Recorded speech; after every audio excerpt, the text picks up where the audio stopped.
Here with Cameron at his shop, and I guarantee you've never seen one of these cars. This is a Holman and Moody Racecar. Racecar, right. I'm going to let Cameron tell you about it as I just walk around and just look at it. So go ahead. This is a 1967 Mustang that was built in Peru. In '71, it was shipped out of Peru into the States to Holman and Moody, where Holman and Moody built it into a full Trans Am spec race car. So it's got full cage, tubular front engine cage. They cut out all the aprons and all that stuff.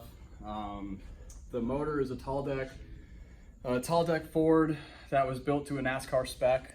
This motor was actually built for it in '91 by Holman and Moody. Who did the heads? Who'd you say did the heads? So this has got Yates NASCAR heads. It's got Jack Roush had done them. Jack Roush intake. Look how they did these breathers back here. Back in the day, I mean. What year was this? So this car was built in '71. Now, most of its racing career, it had a 289 in it, standard deck 289. And in '91, the car had this motor built for it, and it hasn't actually ran with this motor since then. What is this, the air cleaner? That is the air cleaner for the 289. What that normally does that go backwards? Would go right into here. Wow. And suck out of the cowl. We're gonna have to change some of that because now it has a tall deck motor. It changed our carburetor location. It's changed a lot of locations of a lot of things. But since this was an upgrade done to the car while it was still owned by the race car drivers and all the people, we decided that it made sense to keep it and not put it back to a 289. So the suspension under here, you were showing me the shocks have ball joints in the bottom. So really goofy dual shock setup on all four corners. The factory stuff's all been boxed and reinforced. And look how wide those front tires are. Are those drums under there? It's got drums all the way around. What's the mesh? I'm not sure what they did the mesh for. I imagine it was probably something to do with heat, because it is a big drum brake. The car raced the Pan American 4 times.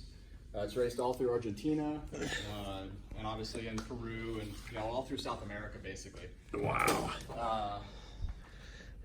But you're redoing it. You're making headers for it. We're making stainless headers for it because it has the new Yates heads and stuff. We don't have headers that have the correct flanges. Yeah. And then we're getting rid of all this old wiring. What's this hole for? That hole is for fuel, actually. So this will sit in the fuel tank like this, and the tank, that way you don't have to open the trunk to fill it.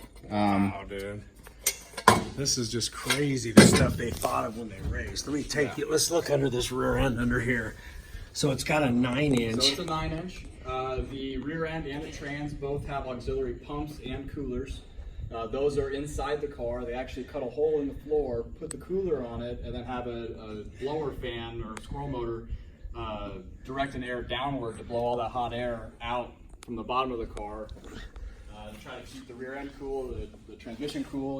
This is at a time where synchros and stuff like that weren't all that good. Was this original? So this is all the original wiring. Safety main switch. Yeah, this is really cool stuff. So Holman and Moody actually wired the car. They take most of the Ford bits that they need for like the alternator, the wiper motor, stuff like that, and then they cut out everything else. Huh. So the entire car is operated via switches. Wow, dude, this thing's insane. So this is the original switch panel and original switches. So they used all circuit breakers. So this is your start, this is a horn, your ignition switch would normally be here. These are for the coolers. This one here is headlights, high and low beam. Wow. It has a switch to... So did it race on the dirt or on the streets? It was on the street because the Pan Americans through city streets in Mexico. So it also has a switch that kills all power to the brake lights, so there would be no lights out of the car at all. Yeah. So I assume that was when they were driving through towns and maybe the policia didn't like them. Yeah, right. Well, cool. Really cool. So this thing might go through Barrett? We've talked about it. I'm not sure what the owner wants to do with it yet. Yeah. Wow. But it'll get running here. We're gonna get headers on it. Complete, get our upper hoses made for it and stuff like that, and try to pay as much tribute to the car and how they built the car. Yeah. But make it to where if someone wanted to, they could vintage race it or at least take it out and show it and drive it and kind of somewhat enjoy it and Yeah. What's the hood look like? The hood is just a flat Mustang hood. Huh. It's over in the trailer right now, so it didn't get hurt. Right. Hey, you guys, I'm gonna post this car when he gets it done. I'll come back over here and we'll do a thing. We'll do another video with this thing running and stuff. Maybe they'll drive it or something. But I mean, this is something here that's just, I mean, what a story. So the other, I guess they built how many more? So there were 11 of the notchbacks were built. 8 of them were wrecked within the first couple of years just due to racing. This is one of 3 cars left that I understand, from what I've been told. This is the nicest one. The other 2, I think one's still in Peru and the other one is somewhere in the States, and both of them are kind of baskets. Yeah.